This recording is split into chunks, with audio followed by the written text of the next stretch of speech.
Okay, gang, so we're dealing with the West now. So we've dealt with the Gilded Age, that's done. Now we're moving into the West and the settlement of the West and what that looks like. And we're looking at post-Civil War time period, so this is largely uncharted territory. The white man just hadn't made it out west of the Mississippi. I mean, there were some in California, but really the West was really unpopulated. We just hadn't explored that area. Within 25 years of the Civil War ending, there were 4 new territories. So think about that. By 1890, there were 4 new territories created in the West because of our advanced population going out there. Now, Utah, Arizona, New Mexico, and Oklahoma would be those 4 territories. Native Americans had largely populated the West. This is where we had pushed them over the years, beginning with Jackson and that Trail of Tears. They had gone to Kansas and Oklahoma and those areas. Well, now they are, in 1860, there are 360,000 Native Americans living in the West. That population would be devastated by the time the 20th century rolls around. The population was affected by several things. Number one, the whites are moving in and crowding the Native Americans into particular areas. We're going to call those reservations. And those whites moving in push the Indians out of the prime land areas because we sort of wanted those for ourselves, very selfishly. Disease is also going to strike the Native Americans. So you've got typhoid, cholera, those sorts of things all affecting the Native Americans. They didn't have the immunities to these diseases, and they would just wipe out entire families or communities at times. And then, of course, the white man goes in and thinks of the buffalo as his own, and we devastate the buffalo population. We'll talk more about that in the next video, but the buffalo were used by the Native Americans as food, shelter, clothing, and when you go from millions of buffalo to a couple of thousand of buffalo by the time the 20th century rolls around, it has a pretty devastating effect. Now, we do pass some pacification treaties with the Native Americans because we want to try to make amends. We want to try and do the right thing with the Native Americans. So the United States government says, in a very placating way, we're going to sign a couple of treaties with you. So this is before the Civil War, Fort Laramie and Fort Atkinson, 1851, 1853. What these treaties do is 2 very essential things. Number one is it sets up a reservation system whereby we basically tell the Native Americans, these are your plots of land that are going to be yours and you may live here, not anywhere else. So it reserves land. It makes it sound like a good thing. It reserves land for the Native Americans. Yeah, more like it pens them up. The second thing it does is we establish 2 distinct colonies of Native Americans. We really sort of drove a line through the middle and said, okay, there are going to be some southern colonies down here, and there's going to be a northern colony up here. Those are where the reservations are going to be, so we essentially put them in the middle of like an 11-month winter in the north, in the Dakotas, and the desert. Prime lands, right? Not so much. So 2 distinct colonies, north and south. In 1860, the government comes along and shrinks the size of the reservations, makes them smaller. That doesn't make the Native Americans very happy. It was very unfair. But we do it with the promise of supplying the Native Americans with what they need. So because we basically took them off of good lands, they didn't have access to good food and growing their own and so forth, we basically come along and say, well, we'll give you some supplies. So what do we give them? Food, shelter, some necessities to live by. Here's what it really existed as. Meat that was maggot-filled or rotten, blankets that had been moth-eaten and unusable.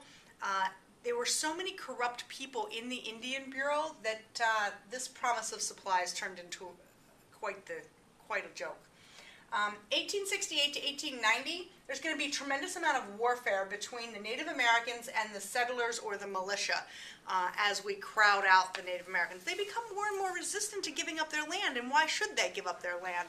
So they start to sort of fight back against the white settlement.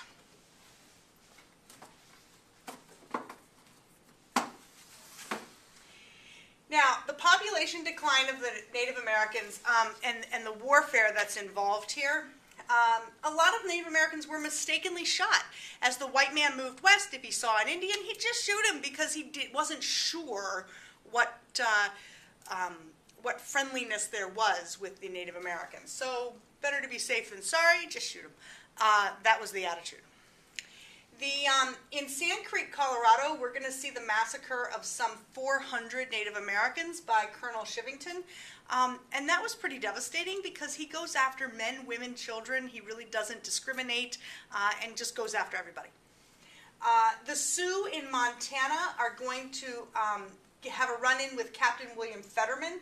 Fetterman and his troops were out there building what was called the Bozeman Trail. And the Bozeman Trail was a way to get to the silver mines that were up there and the gold mines that would soon be discovered in the Dakotas. Well, they get into a mix-up with the Sioux in Montana, and that becomes quite ugly as well. Now, upon this, the United States government creates what's called the Second Treaty of Fort Laramie, and that's going to set up a quote-unquote permanent reservation system for the Sioux. Right, permanent right up until we want it. And it locks the Sioux into a smaller reservation than they had before. Now, the Battle of Little Bighorn happens, and that's going to be in the Black Hills of South Dakota. Gold strike there. Now, of course, a gold strike is going to draw in a lot of people who want to take advantage of this economically. And so as the white man starts moving in, the Indians just get more and more hesitant about how they're going to accept this. So along comes Colonel Custer. Now, Colonel Custer's history is that he fought in the Civil War. He was the youngest officer, youngest colonel in the Army up until that point. He was like 19 years old when he became a colonel in the Army. I guess somebody saw a real gift for him for military leadership. So Colonel Custer comes along, and he doesn't prove such good leadership here. And he goes up against Sitting Bull. Now, Sitting Bull is the leader of the Sioux. He's their shaman, their medicine man. His Indian name is Tatanka Iokake. I'm sure you all got that. And he gathers some Sioux, some Creeks, some Arapaho, and he forms this sort of union of these tribes because he knows that there's a pending fight, that there's going to be a fight with the white man.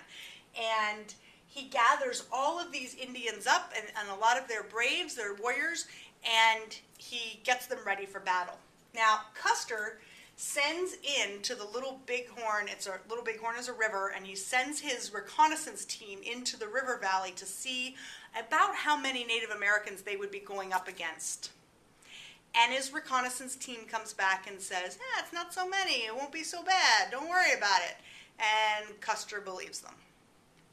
So he sends in 264 U.S. troops against 2,500 Native American braves and warriors. You don't have to be a mathematician to figure this one out. Doesn't work out so well for Custer. This would be known as Custer's last stand. He's done.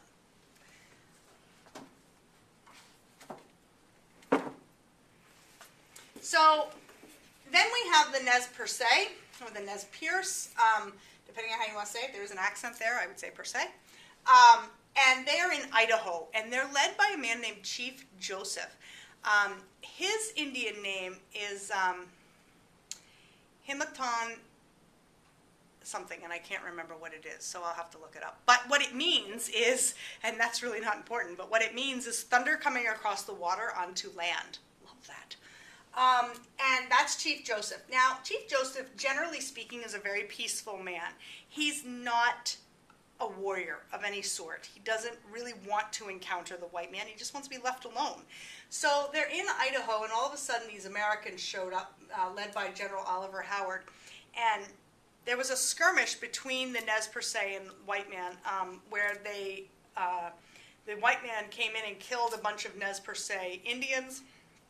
A couple of their braves retaliated, and this sort of tit-for-tat battling went on between the two groups. General Oliver Howard comes in with the mission to knock them out, okay? And he basically chases down Chief Joseph all over the West. They are in Kansas, they're in Oklahoma. Chief Joseph just keeps moving his tribe. Well, eventually, he's gotten old and he's gotten tired, and he doesn't want to move the tribe anymore. They're done. They're really sick. And so the big speech that he gives is that his braves have died, his women and children are cold and hungry, and from where the sun now stands, I will fight no more forever. And that is his sort of legacy that he leaves. So the U.S. government moves the tribe ultimately moves them to Washington State, and then to Oklahoma, and the tribe is basically wiped out at that point, just from disease and illness and so forth. It wasn't from warfare, but from the legacy of the warfare, you could say.